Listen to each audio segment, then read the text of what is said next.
Well, guys, some unfortunate news. This will be the final PinoLanka Files episode. So, why are we ending after 3 episodes?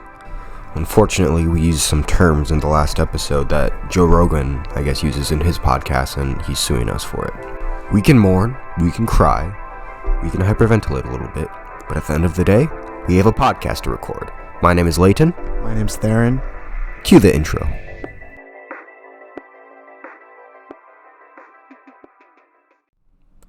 It's kind of almost ironic, the fact that with such a mournful start, we're going to be talking about a film that is actually a comedy film. So if you haven't watched the film, let me give you a general summary of it. It's basically about this guy named Golden Leg Fung, and he forms this soccer team that is mainly consisting of brothers who are monks. But not only are they monks, they're supernatural human being monks. They have extraordinary powers, and basically they form this team and they go for the ultimate championship. And it's a really funny story too, and there's a lot of different story arcs that go throughout this film along with the main premise.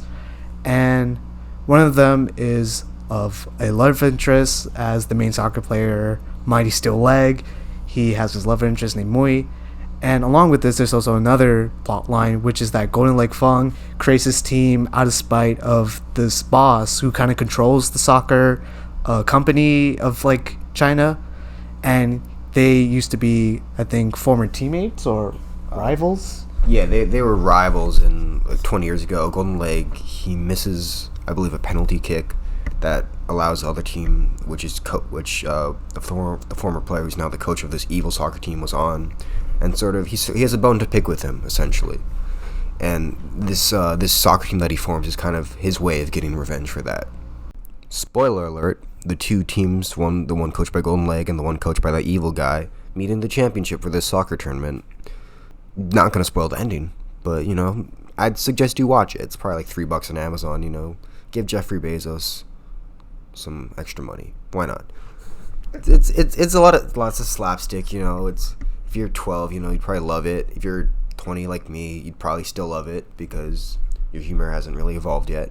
But I think it's a fun film. You could watch with your family, you could watch with your friends, any day of the week, really. I don't think it's that long of a film. I mean, if you want to put off studying for finals, watch this movie. It's pretty interesting. So, Therun, aside from the slapsticky elements of it and the martial arts that are involved in this film, what do you think are the biggest takeaways or themes you can get from watching this film? Yeah, so I think personally that one of the biggest themes that comes out of this movie is the theme of loyalty and also brotherhood. Because like I said, the main soccer group is formed by 6 brothers. And interesting enough, these brothers, at the start of the film, they have no contact with each other after years of separation. And the good portion of the beginning of the film revolves around getting all these brothers back together. And you see that these guys, at the end of the day, they still love each other despite how many years it's been since they had been monks. And I think that's a big main takeaway of the film, because after they form this team, they also have to figure out how to learn. They have to relearn basically how to work well together again, which is kind of interesting in my opinion. I mean, yeah, you can relate that to real sports too, You can have these guys that have so much talent, but if they don't have the chemistry, that's not going to work. I mean, take the 2004 Lakers, for example. Getting off topic here, but, you had Shaq, you had Kobe. They kind of had beef. You add Gary Payton and Karl Malone. Karl Malone was older at the time. But, they didn't win the championship because they had no chemistry. The Pistons did. That was just a real-life example, of course. But moving on. Or should I say, going back to Therun's point about, these brothers, they have to relearn, there's some brotherly love that they've lost, the years they've been apart. But when they figure it out, cool stuff happens, at least visually on the screen, and you can see, their connectedness with one another was always there. It just was hidden underneath the years of time they spent apart from each other. Can I add something? Yeah, sure, go ahead. Yeah, so on top of the idea of loyalty and brotherly love, there's also this aspect of dedication, I find, mainly in the brothers, because as these guys are competing, they find themselves, at least in the final match, not to spoil anything, but they've essentially met their match through this team, which this isn't too spoilery, but basically the other team was on steroids and they were doing some illegal practices to amp up their physical capabilities in order to be on par with these monks. But anyways, these guys are pretty much their match at this point, and these monks are like kind of fighting for their lives at this point. And one of the main scenes that kind of invokes this emotion of dedication, at least in my eyes, is the goalie.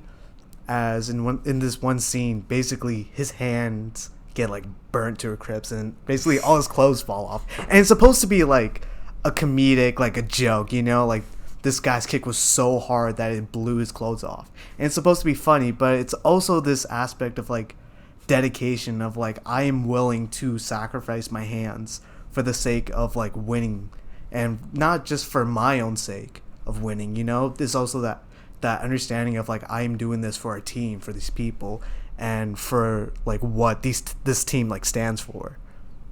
Yeah, there's definitely something honorable in that. Yeah, very funny scene, as Therun pointed out before, but also, yeah, it's quite special. Are you tired at the gym? Do you feel like a loser because you can't lift big weights? Well, we recommend Tren. Look, our Tren, it's not exactly legal in the United States or Europe, but go to China, which we will pay for your flight, and give us a down payment of $7,500, you will be the strongest motherfucker at that gym. Try Tren. One at a time only, supplies last only a little bit. Sorry for that commercial break, folks, but, you know, we had to get her back. Use code PINO, spelled PINO, for 20% off your next order of Tren. Okay, back to the film now. Look, we can talk about, you know, like, joke about, you know, the drugs and the steroids that they use in the film, but I think there's like something a little bit deeper here. Not with the steroids themselves, okay? I'm not actually suggesting using Tren, but the fact that in the film, I'm paraphrasing here, the evil guy is talking some exposition for the audience. He says those American drugs are like working really well, and I just thought that was really like interesting. You know, like in an American film, you're not going to hear that. You're going to hear, oh, the Russian drugs that Drago uses in Rocky or something are working well, or the Chinese, or you know, something like that, something that some country that Americans view as a threat to us. But it was just interesting. This Chinese film, or this Hong Kong film, is like kind of saying that the Americans are the bad guys here. And just like from a global perspective, Americans aren't always looked at as like the knights in shining armor, the heroes of this world, you know.